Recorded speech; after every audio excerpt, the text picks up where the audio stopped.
अर्जुन ने युद्ध किया। मुंह खोलने का मतलब कृष्ण ने सच्चाई बता दी और वो तैयार हो गए। मैं आप लोगों से बोल रहा था ये जन्म अंतिम नहीं है और पहला भी नहीं। अनेकों बार हमने जन्म लिया, अनेकों बार मरेंगे। कितने जन्म हुए हमें नहीं पता, कितने और होंगे हमें जानकारी नहीं है, कितने और होंगे ये तो परमात्मा को भी नहीं पता। आप शायद आपको लगेगा ये विवादास्पद बयान मैं छोड़ रहा हूं आपके बीच में, पर कभी बैठ के गहराई से चिंतन करना। परमात्मा हमारे भूत वर्तमान को तो जानता है, पर भविष्य के विषय में परमात्मा भी हमारे नहीं जानता। अगर परमात्मा भविष्य जानता तो हम लोग बैठे हैं ये पहले से निश्चित होता। कौन आएगा कौन जाएगा ये भी निश्चित होता। हमारे बीच कौन आ गया नया, कोई चला गया ये भी निश्चित होता। और किसी का कोई अपना बिछुड़ जाता तो कोई रोता नहीं। क्यों? क्योंकि परमात्मा ने ऐसे ही पहले से फिक्स कर रखा था, इसलिए रोने की कोई आवश्यकता। ये आपका रोना बता रहा है, रोना बता रहा है मनुष्य का कि परेशान है। हमने कहा क्यों जल्दी चला गया। मैंने कहा ऐसे ही लिखा हुआ था, ऐसे ही फिक्स था प्रोग्राम, कोई मानने को तैयार ना। बोलते जरूर है लेकिन जब अपने पर बीतती है तो कोई नहीं मानता। किसी की गाड़ी में टक्कर लग गई, भगत जी कहते थे जो कुछ होता है भगवान करता है, जैसे भी होता सब भगवान के हाथ में है।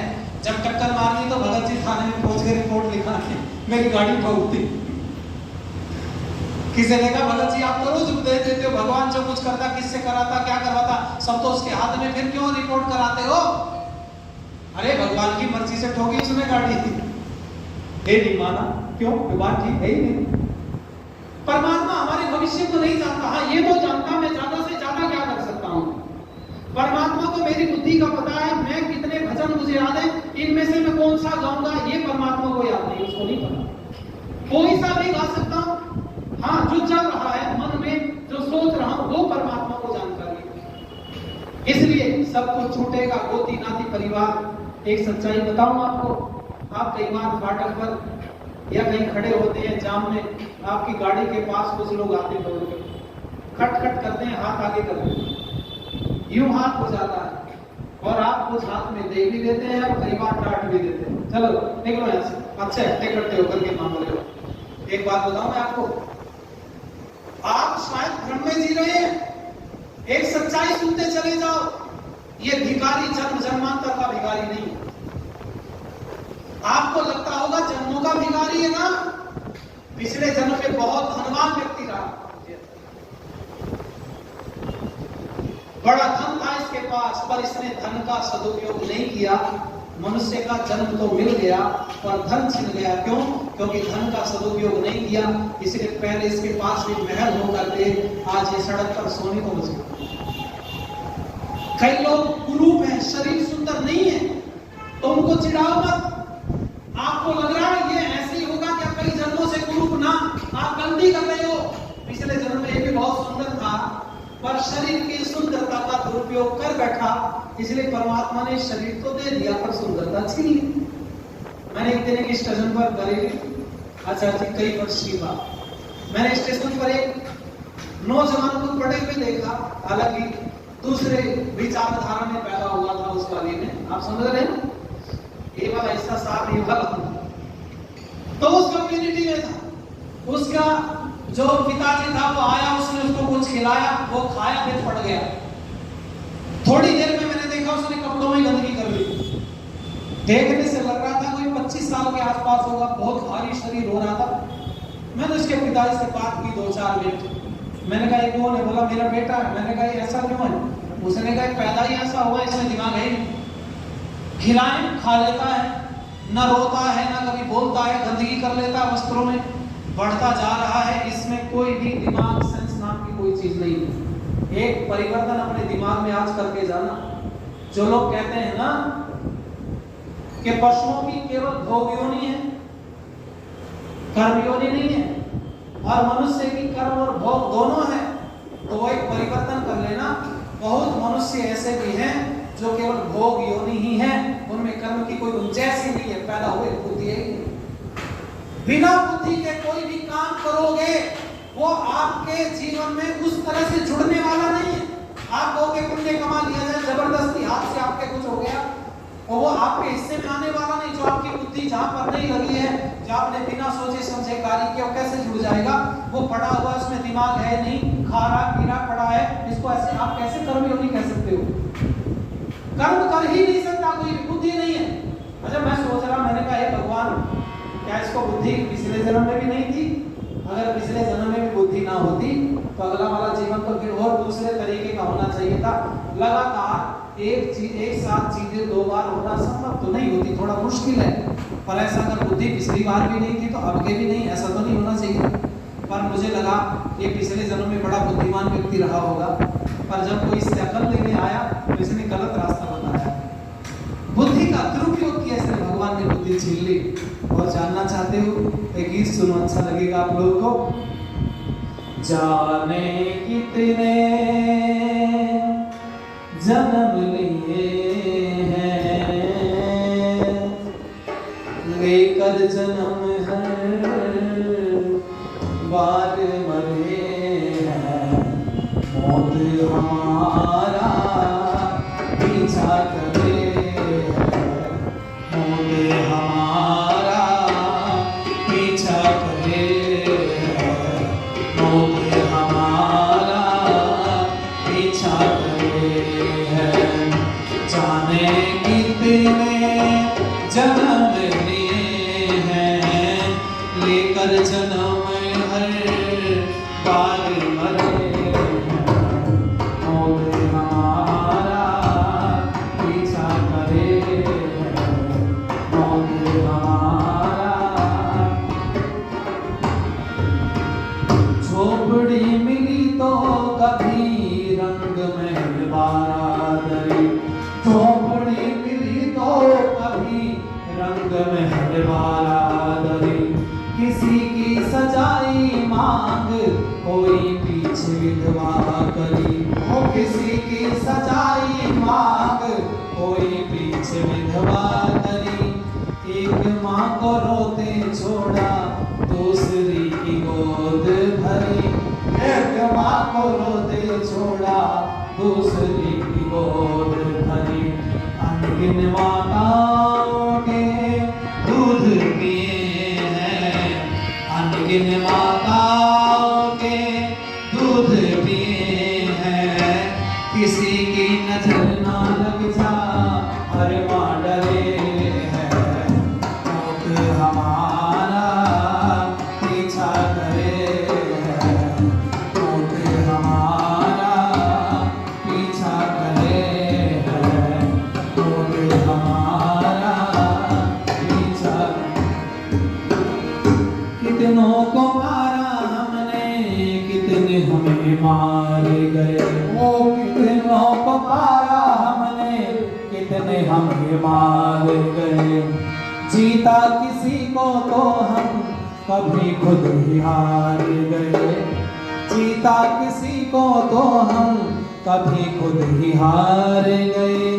इसी हार जीत में कई जीवन बेकार गए, इसी हार जीत में कई जीवन बेकार गए। मरते रहे मर के जिए हैं, मरते रहे मर के जिए हैं, पटके भंवर में कभी पार करे हैं, मौत हमारा पीछा करे है, मौत हमारा पीछा करे है, मौत हमारा।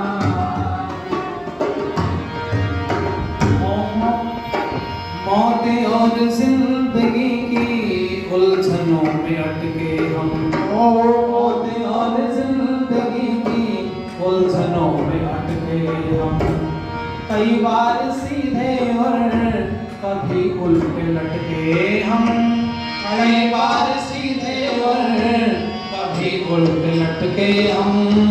हमें क्या पता है कितनी योनियों में भटके हम, हमें क्या पता है कितनी योनियों में भटके हम। वही जानता जिसने पैदा किए हैं, जानता वही जिसने पैदा किए हैं, पक्षी बने या कभी पशु बन चले हैं, मौत हमारा पीछा करे है, मौत हमारा पीछा करे है। जाने भी तेरे जन्म लिए हैं, लेकर जन्म भर पाले भरे हैं, मौत हमारा पीछा करे है, मौत हमारा पीछा करे। इसलिए भाई ये तो चक्र है और ये चलता रहेगा कब तक? ये चक्र रुकने वाला नहीं। हाँ रुकेगा, कुछ दिन के लिए रुकता है जब जीवात्मा मोक्ष का अनुगामी हो जाता है। कितने दिन तक रुकता है? तो विद्वानों का मत है 36,000 बार सृष्टि बनेगी बिगड़ेगी, इतने समय तक रहेगा जीवात्मा मोक्ष में। अच्छा फिर वो काल कितना है जी? तो उसकी कैलकुलेशन लोगों ने किया, 4,32,000 वर्ष का परमात्मा का दिन होता है, उसको ब्रह्म दिन कहा जाता है। और 4,32 करोड़ वर्ष का परमात्मा का दिन होता है, उसको ब्रह्म दिन कहा जाता है। और 4,32 करोड़ वर्ष की परमात्मा की रात्रि होती है, उसको ब्रह्म रात्रि कहा जाता है। हमारा दिन रात 12-12 घंटे का होता है, पर परमात्मा का दिन रात 12 घंटे का नहीं होता। 4,32 करोड़ वर्ष को 2 गुना कर दिया जाए रात और दिन, तो हमारा 24 घंटे परमात्मा का 8,64 करोड़ वर्ष बनता है। और ऐसे 36,000 से इसको मल्टीप्लाई करेंगे, गुणा भाग करते हैं, तो 31 नील 10 खरब 40 अरब वर्ष बनते। इतने समय तक जीवात्मा मोक्ष में रहता है। और वो जब विषय पढ़ते हैं मोक्ष में क्या होता है, संकल्प से कहीं भी उपस्थित हो जाना, संसार के सब पदार्थों का रसास्वादन, बिना शरीर के वो सब चीजें प्राप्त कर लेना, कहीं भी उपस्थित होकर पूरे संसार में भ्रमण करना, ऐसी सब चीजें ताकत जीवात्मा के पास आती हैं। वो उतने काल के लिए फिर जन्म मरण के बंधन में फिर बन जाता है और ये चलता रहता है निरंतर। अब आप सुनो, इसमें अगर आप और अच्छा जानना चाहते हैं और अपने जीवन को अच्छा बनाना चाहते हैं तो इस जन्म में तैयारी करो, अगले में नहीं। अगले जन्म की तैयारी इसमें करो तो अगला और उत्तम मिलेगा। और अगर अगले जन्म की तैयारी इसमें नहीं की तो जैसे इस बार कई बार कानों को देख के पछताना पड़ता है ना, नाक को तोड़ने मोड़ने पर लगता है कि ऐसी होनी चाहिए थी, शक्ल सूरत ऐसी होनी चाहिए थी। कईयों को मैंने देखा अपने रंग से भी उन लोगों को लगता है कि असंतुष्ट नहीं है, मेरा रंग डाउन हो गया है। कलर क्यों डाउन हुआ है? मैं एक बात कहा करता हूँ, जरा ध्यान देना भैया, अरे शरीर का रंग डाउन हो जाए कोई बात नहीं, पर कर्म का डाउन नहीं होना चाहिए। जो कर्म रूपी रंग है वो चढ़ता चला जाए, अच्छा होना चाहिए। ये शरीर आता जाता है, एक बार नहीं कितनी बार इसको आपको प्राप्त होगा। इसलिए आप लोगों से मैं निवेदन करूंगा, जरा ध्यान दीजिएगा। ये परमपिता परमात्मा की जो व्यवस्था है, इस व्यवस्था में हम लोगों को अपनी अवस्था रखनी चाहिए। उम्र का पंछी किसी का इंतजार नहीं करता और तैयारी करनी है तो आज से करो और जाने में बिल्कुल भी मत हिचकिचाहट करो। मुझे नहीं पता आप लोगों का जीवन अपने अपने तरीके से जीते हैं, पर हम तो बहुत बार विधर्मियों के हमले झेलते हैं भाई। कितनी बार ऐसा लगा कि मृत्यु पास से छू के निकल जाएगी। कई साथियों ने और भी कहा, क्या आनंद आता है तुम लोग ये काम करते रहे, तो इसमें बड़ी सारी समस्याएं हैं, बच्चे नहीं पाल लेंगे। मैंने कहा देख भाई, बच्चे पैदा हमने किए कि परमात्मा की कृपा से सब आए, वो अपने कर्म का फल लाए। हम रहेंगे तो उनका जीवन अपने तरीके से रहेगा, हम नहीं रहेंगे तो भी उनका जीवन अपने तरीके से रहेगा। और आपकी जानकारी के लिए बताऊं, जो परमात्मा ने हमारी चिंता हमारे आने से पहले कर दी थी, हम पैदा नहीं हुए, हमारे माँ के हृदय में पहले से दूध भेज दिया हमारे लिए, तो परमात्मा जब पहले से हमारी तैयारी की तो बच्चों की नहीं की होगी उसने। अरे इतना जरूर है, पिछले जन्मों में क्रांतिकारी रहे, यही काम करते रहे, आप फिर इसी काम को करेंगे, चले जाएंगे तो क्या हुआ? सदा के लिए तो गए नहीं और सदा के लिए आए नहीं। आए हैं तो चले जाएंगे, जाए फिर आ जाए, ये चक्र है। लेकिन कर्म की व्यवस्था को सुधार लो। ये मत कहो ये मेरा बेटा, ये मेरी बेटी, ये मेरा पति, ये मेरी पत्नी, ना, ये थोड़ी देर के लिए है। जब आपकी आंख बंद हो जाती है ना, तो आपके सबसे ज्यादा प्रिय लोग आपको आपके घर में टिकने नहीं देते। क्यों जी? समाज के, दुनिया के लोगों ने एक नारा पकड़ लिया है, और वो नारा क्या है? हमने 10 साल लगाए, मकान बहुत अच्छे से बनाया, बढ़िया भव्य बिल्डिंग बनाई, हर चीज, हर व्यवस्था उसमें सेट कर दी, लेकिन व्यक्ति की मृत्यु हो गई, लोगों ने उसको आंगन में लिटा दिया, और लिटाने के बाद में उसकी पत्नी और बच्चे, परिवार रो रहा है। जब उसको ले जाने की तैयारी करते, रोना तेज हो जाता है, तो लोग जबरदस्ती उसको उठाते हैं और कुछ भीड़ में हाथ बांधे खड़े होते हैं, और उनका नारा एक ही होता है, जल्दी करो, जल्दी करो, जल्दी करो। क्यों जी? आपने भी सुना होगा, भीड़ में बहुत लोग होते हैं, जल्दी करो। मैंने कहा भाई ठहरो, बोले क्या? अरे 10 साल लगाए मकान बनाने में, 10 मिनट तो पड़ा रहने दो, कब से कम। क्यों जी? पड़ा रहने देता है भाई? अरे हाँ, मोह जरूर रुलाता है, बहुत देर तक रुलाता है। मैंने पढ़ा कहीं कोई कहानी आई महात्मा बुद्ध के जीवन की, जैसे प्रवचन चल रहा था, तो महात्मा बुद्ध ने जब प्रवचन करना शुरू किया तो एक महिला ने जोर जोर से रोना शुरू कर दिया। उन्होंने कहा भाई माता जी को बुला के लाओ। बड़ी भीड़ थी। पूछा माता जी काहे रुदन कर रही, क्यों रो रही? माता जी ने कहा रो नहीं, हंसू। पति बहुत दिन पहले चले गए, इकलौता बेटा था जो युवा हुआ था, आज की पेट भरेगा हमारा, लेकिन वो भी चला गया, बीमारी में बच नहीं पाया। महात्मा जी ने कहा रो मत माता जी। बोले क्यों? लाओ थोड़ा सा सामान चाहिए, मैं तुम्हारे बेटे को जीवित कर देता हूँ।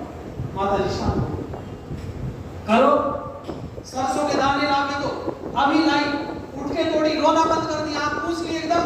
और जब तोड़ने लगी महात्मा जी ने कहा एक मिनट सुनो। माता जी बोले क्या?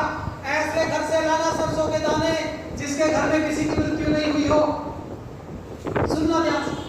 माता जी ने कहा हाँ ठीक है, मैंने सुन लिया, अभी लाई। दौड़ के गई, दरवाजा खटखट, माता जी आई, कहने लगी सरसों के दाने दे दो, मेरा बेटा बन गया, तुम्हें तो पता है। महात्मा बुद्ध ने कहा जीवित कर दो। कहने लगी लाती हो बहन। जब वो सरसों के दाने लेके आई तब उसको महात्मा बुद्ध की दूसरी बात याद आई। अरे वो कह रहे थे जिसके घर कोई मरा हो ऐसे घर से नहीं लाने। कहने लगी एक बात बता, तेरे घर कोई मरा तो नहीं? कहने लगी बहन क्यों नहीं मरे, मेरे तो ससुर अभी 2 महीने पहले मरे। कहने लगी तेरे दाने काम नहीं करेंगे। अगले घर गई, दूसरे गई, तीसरे गई, चौथे घूमती। शाम हो गई, जिससे प्रश्न पूछे कोई कहे पति नहीं है, कोई कहे पत्नी नहीं है, कोई कहे बेटा नहीं, कोई कहे बेटी नहीं, कोई कहे माता नहीं, पिता नहीं, सास नहीं, ससुर नहीं। किसी ना किसी का कोई ना कोई मृत्यु को प्राप्त हुआ था। हार थक करके अपने घर चली गई, और जो लाश को उठाने नहीं दे रही थी आंगन में से, लोगों से कहा ले जाओ इसको, जाओ इसका अंतिम संस्कार कर दो। रोना बंद हो गया, आंख से आंसू नहीं है। अगले दिन महात्मा बुद्ध ने कहा वो माता कहाँ चली गई जो कल बड़ा रो रही थी? जब लोग उससे पूछने गए ना माता जी से कि माता जी महात्मा जी ने बुलाया है चलो, तो माता जी का उत्तर सुनो सब जने। माता जी ने कहा जाओ अपने महात्मा से कह देना लोगों को सत्संग सुनाए, अच्छी बात बताए, जिंदा करने का विचार छोड़ दे, किस किस को जीवित करेगा, सबके घर कोई ना कोई मरा पड़ा। ये व्यवस्था परमात्मा की रीत है। ये जो जन्म मरण का जो चक्कर है ना, अनायास ही डरते हैं इससे, बिना मतलब। ये डरने का विषय ही नहीं है। अगर आप सोचोगे पिछले जन्म के और आने वाले जीवन को, तो डरने की कोई आवश्यकता नहीं है। वो डरते हैं जिनके कर्म निम्न होते हैं, नीचे कर्म होते हैं, जिनके कर्म ऊंचे हो जाते हैं। बोलो स्वामी दयानंद मृत्यु से डरे क्या? अरे बोलो भैया। भगत सिंह फांसी खाते डरे क्या? स्वामी शतानंद को छूना हो गोलियां मारी डरे क्या? पंडित लेखराम को हाथड़ियां निकाल दी वहां डरे क्या? राजपाल जी को मार दिया डरे क्या? कितने लोगों का नाम मैं आपको गिना दूं, हंसते हंसते फांसी पर चढ़ गए, क्यों? उनके कर्म नीचे नहीं थे। जब व्यक्ति के कर्म ऊंचे होते हैं तो मृत्यु भी उसको उत्सव जैसी दिखाई देती है। आओ बस चंद लाइन और उसके बाद वाणी को विराम की तरफ लेके चलेंगे, जो कि समय काफी दौड़ गया है और जो मेरे ने निर्धारित किया था उसमें से कुछ 1 मिनट बची है शास्त्री जी। मैं अतिक्रमण नहीं करूंगा, आपका समय से पीछा छोड़ूंगा। आइए सब लोग मिलकर के मेरे साथ गुनगुनाएंगे, अच्छा लगेगा।